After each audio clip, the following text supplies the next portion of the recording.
मित्रांनो, आपल्या काही जुन्या आठवणी असतात त्या आपण कधीच विसरू शकत नाही. मी आता 8वीत शिकत होते आणि मला चांगलं आठवतं आहे, मला 100पैकी 90 गुण मिळाले होते गणित विषयात. मला खूप प्रचंड आनंद झाला आणि मी धावत पळत गेले पप्पांकडे मम्मींकडे. त्यांना सांगितलं की हे पहा, मला 100पैकी 90 गुण मिळाले.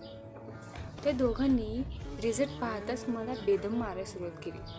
मला म्हटले की अरे तू इतकी हुशार तर मुळीच नाही, नक्कीच तू ते 9चे 90 केले असणारे, तूच तो शून्य लावला असणारे. आणि मी रडत रडत त्यांना एकच सांगत होते की मी तो शून्य लावलेला नाही.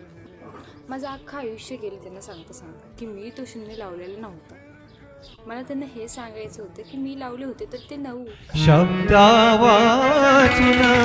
कळले सारे, शब्दांच्या पलीकडे